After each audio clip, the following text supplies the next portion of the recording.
Good afternoon, everybody. This is Jeff J. Brown, China Rising Radio Sinoland on the D-Day beaches of Normandy.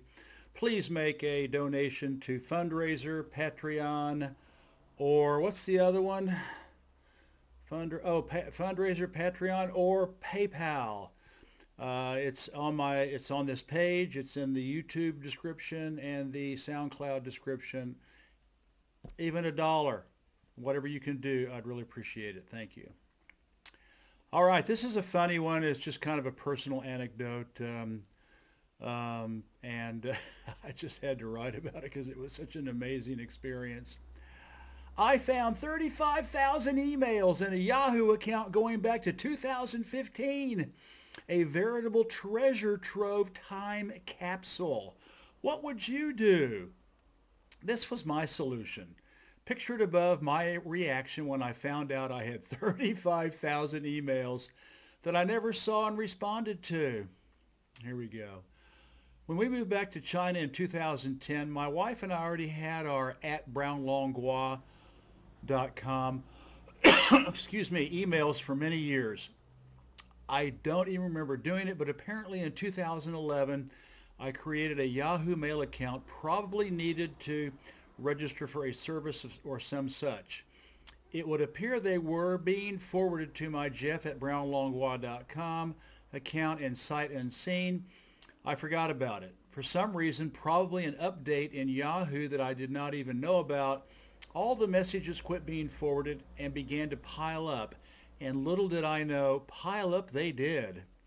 Over the years, I do recall trying to add Yahoo to my Outlook on my PC three times, but it was quite complicated and failed each time, so I just gave up.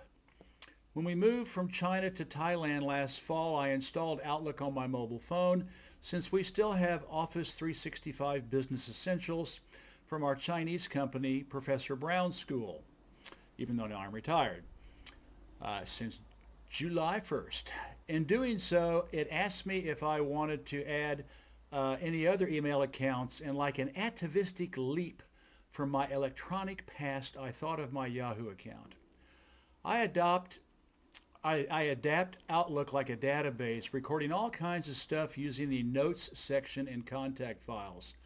I searched for, quote, Yahoo Mail, and lo and behold, there it was. So I added it to my phone. The mobile version is quite stripped down with only the current emails showing.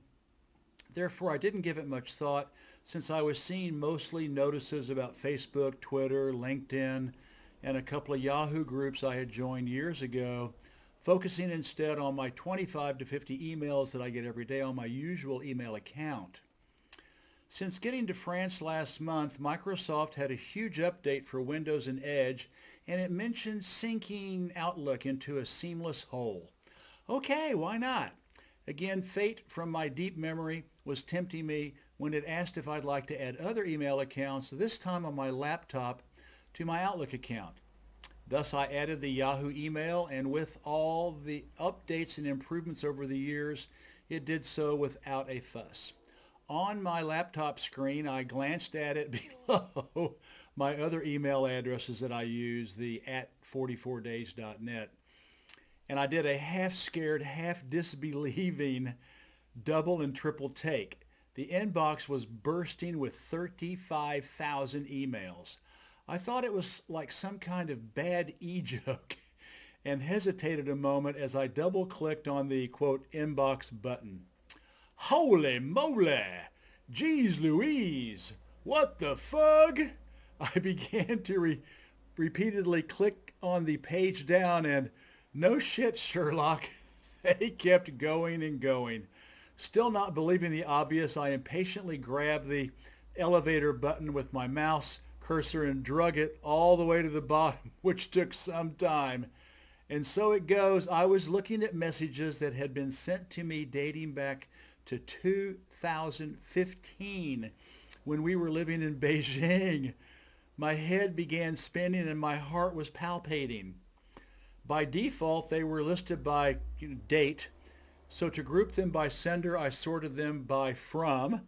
And starting with numbers and symbols, they cascaded down, all 35,000 of them, to Chinese at the end, since Mandarin comes after Latin letters. What an amazing time capsule and map of my life for the last 5 years. It was at all once exhilarating, vexing, overwhelming, and depressing. Going down memory lane, I came across hundreds of people with whom I had lost contact. What made me feel so bad is that they never got a response from me. Siblings, relatives, friends, fans, and followers of China Rising Radio Sinoland, book and journalist colleagues, business contacts, writing leads, connection requests, invitations, and on and on. For example, Jeff, please let me know what you think. Or, looking forward to your prompt response. Yeah, sure. Can I ask you a question about your book? I'm really enjoying reading it. Happy birthday, Jeff. Thinking of you from X.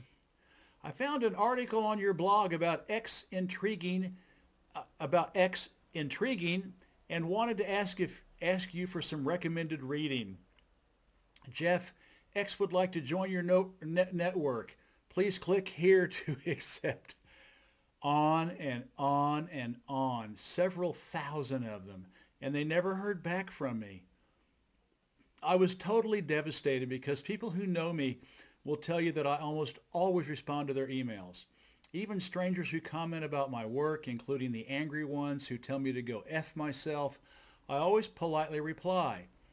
I felt worse than terrible losing contact with all these people, many near and dear to me, and not following up on uncountable comments, requests, and favors asked. Nevertheless, I started to try to reply to 3 or 4, but when I saw the magnitude of the challenge facing me, I stopped. At 66 years of age, I would need a second lifetime to respond to each one. What to do? What would you do? After several days of strategizing, I decided I would go through the 35,000 messages, and when I came across someone I'd like to get back in touch with, I copied and pasted their email address into the list of people who receive my newsletter announcing a new article/interview/podcast. I figured they would know who I am, and if they liked to reply, they would now have my jeff@brownlangua.com address to communicate with me.